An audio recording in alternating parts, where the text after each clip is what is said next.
मतलब टाइम के हिसाब से तो नहीं ना देखा जाएगा, कितना पढ़ाया गया तो उतना हम कितना में कर रहे हैं वो ना मायने। ट्वेल्थ का तो पढ़ाई हार्ड होता है और उसमें समय ज़्यादा निकल जाता है कोचिंग करने में, तो फिर उसमें से बस 2-3 घंटा मिलता था पढ़ने के लिए। विजिट करता था और मैं ये सोचा था कि मेरा जो डेली का काम है वो मैं डेली ही ख़त्म कर दूँ, रोज़ का काम रोज़, यही मेरा आपको। शुरू में तो मेरा पढ़ाई कुछ कारणवश रुक गया था, तो 3 महीना तक पढ़ाई रुक गया था, तो थोड़ा बहुत एक आध घंटा 1.5 घंटा। ट्वेल्थ में पढ़ने के लिए घंटा मायने नहीं रखता है। भैया जो भी क्लास में पढ़ाते हैं उसको घर में जाइए और पढ़िए, और अगर वो पूरा कंप्लीट हो जाता है तो आप एक्स्ट्रा करने की कोशिश करें। पार्थ करियर इंस्टीट्यूट के छात्रों ने इंटर परीक्षा में किया बेहतर प्रदर्शन, मोकामा क्षेत्र का बढ़ाया नाम। नमस्कार, मोकामा ऑनलाइन में आपका स्वागत है और मैं हूं आपका दोस्त वासुकीनाथ। चिंतामणि चक स्थित पार्थ करियर इंस्टीट्यूट के छात्र छात्राओं ने इस वर्ष इंटरमीडिएट परीक्षा में शानदार प्रदर्शन कर संस्थान और मोकामा का नाम गौरव से बढ़ाया। छात्रों के अभूतपूर्व अंकों ने न केवल उनकी मेहनत को साबित किया, बल्कि शिक्षा में क्षेत्र को, मोकामा को एक नई पहचान, एक नई उड़ान दी है। यहाँ के कई छात्रों का नाम टॉपर्स की सूची में है।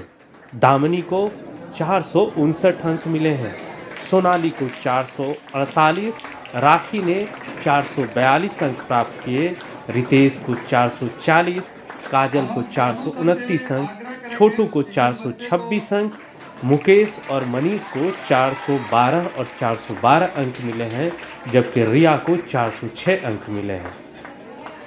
इन छात्रों ने न केवल अपने परिवार बल्कि पूरे संस्थान को गर्व से भर दिया। संस्थान के निदेशक श्री उज्जवल जी ने छात्रों की सफलता पर खुशी जताते हुए कहा, यह सभी बच्चे अत्यंत मेहनती हैं और इनकी लगन और अनुशासन ने इन्हें इस मुकाम तक पहुंचाया है। मुझे पूरा विश्वास है कि ये छात्र जीवन के हर मुकाबले में आगे बढ़ेंगे और समाज का नाम रोशन करेंगे। पार्थ करियर इंस्टीट्यूट का यह सफल प्रदर्शन न केवल छात्रों के लिए बल्कि पूरे क्षेत्र के छात्र छात्राओं के लिए प्रेरणादायक है। संस्थान की शिक्षण पद्धति और छात्रों के समर्पण ने यह साबित किया है कि सही मार्गदर्शन और मेहनत से कोई भी लक्ष्य प्राप्त किया जा सकता है। मोकामा में पहला रैंक। मोकामा में पहला रैंक मिला है, तो कैसे पढ़ते थे आप? जो भी भैया पढ़ाते थे उसको घर में जाकर के पढ़ते थे। एक मिनट, थोड़ा सा। जो भी भैया क्लास में पढ़ाते थे उसको घर में जाके पढ़ते थे। कितना घंटे पढ़ते थे? जितना में पूरा हो जाए, मतलब जैसे कि यहाँ पर पढ़ाएं 1 घंटा, तो घर में जाके रिवीजन करने में आधा घंटा लगता था, या फिर उससे ज़्यादा भी लग सकता है, या फिर मतलब टाइम के हिसाब से तो नहीं ना देखा जाएगा, कितना पढ़ाया गया तो उतना हम कितना में कर रहे हैं वो ना मायने रखता है। कि अगर हमसे आधा घंटा में हो गया तो अच्छा बात है, 1 घंटा लग गया तो वो भी ठीक है, टाइम के हिसाब से तो नहीं ना होगा। और कुछ अपने छोटे भाई बहन को बताना चाहोगे कि वो कैसे तैयारी करें, जीवन में कैसे आपकी तरह आगे बढ़ें? हाँ, मतलब अपने टीचर्स पर पूरा भरोसा रखना चाहिए कि ऐसा नहीं कि यहाँ पर पढ़ रहे हैं तो दूसरा जगह भी कोई को होता है कि देखने भी लगता है। नहीं, टीचर्स पर पूरा भरोसा रखना चाहिए कि जितना पढ़ाएं उतना ही पढ़ें तो अच्छा आ जाएगा नंबर। पढ़ाई करते थे। ट्वेल्थ का तो पढ़ाई हार्ड होता है और उसमें समय ज़्यादा निकल जाता है कोचिंग करने में, तो फिर उसमें से बस 2-3 घंटा मिलता था पढ़ने के लिए और उसमें पढ़ते थे। फिर रात को जल्दी नींद भी आ जाता था तो सो जाते थे। बस 3 घंटा में ही बस हम हमेशा रेगुलर रहे हैं और उससे ज़्यादा पढ़ाई जल्दी नहीं किए, और लास्ट टाइम में बस थोड़ा ज़्यादा किए थे, 5-6 घंटा कर दिए थे लास्ट में, बस सही। तो इतना अगर कोई और भी पढ़ेगा तो आपके जैसा बन सकता है? हाँ, बन सकता है। और फिर जैसे 2 घंटा 3 घंटा, बस घंटा मायने नहीं रखता है। और इसमें जो पढ़ते थे वो इम्पोर्टेंट होना चाहिए था क्वेश्चन, सब जो था, जो टीचर्स हमको इम्प्रूव कर देते थे वो सब पढ़ते थे।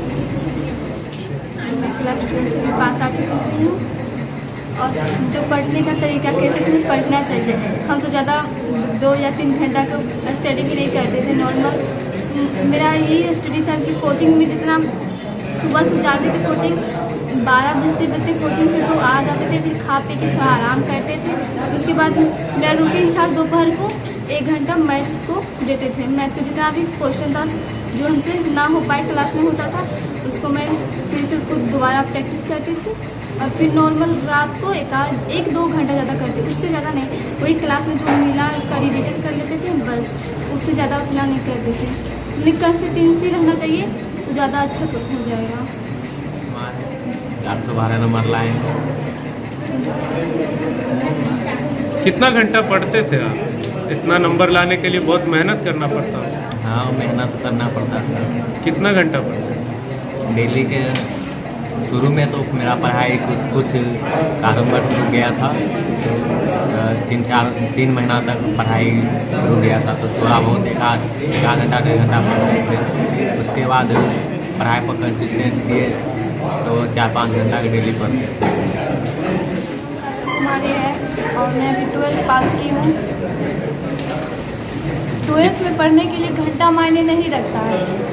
भैया जो भी क्लास में पढ़ाते हैं उसको घर में जाइए और पढ़िए, और अगर वो पूरा कंप्लीट हो जाता है तो आप एक्स्ट्रा करने की कोशिश कीजिए कि आपका मतलब कुछ भी एक्स्ट्रा पढ़िए, सोचिए। यदि वो कंप्लीट हो जाता है तो, और NCERT जो होता है 1 लाइनर पढ़िए, ये बहुत अच्छा है। भैया हमको हमेशा प्रेरित करते थे कि NCERT का 1 लाइनर पढ़ो। इतना मेरा मार्क्स अच्छा नहीं आया, लेकिन NCERT पढ़े थे, बहुत नॉलेज भी हुआ और केमिस्ट्री के बारे में बहुत जानकारी भी हमको मिला। बल्कि मतलब मेरे पीछे का जो भी है सफलता वो भैया पे जाता है। और मतलब कि हमको केमिस्ट्री में इतना कॉन्फिडेंस हो गया था कि हम दूसरे बच्चों को भी पढ़ा सकते थे 12th क्लास का। अभी भी हम 10 दिन रिवीजन कर ले तो बच्चों को पढ़ा देंगे, बल्कि भैया हमको बहुत अच्छा से पढ़ाएं और बहुत सपोर्ट भी किए हैं। इसके लिए हम भैया को धन्यवाद करेंगे। और जो भी रहा, हम पढ़ते थे, ज़्यादा नहीं पढ़ते थे, मतलब घर का काम कंप्लीट हुआ और हम पूरा फोकस पढ़ाई पे करते थे, लेकिन फिर भी मेरा उतना अच्छा मार्क्स नहीं आ पाया। 429 नंबर आया। केमिस्ट्री में मेरा 91 है, 91, इसलिए मैं भैया को धन्यवाद करूँगी। और बस इतना ही।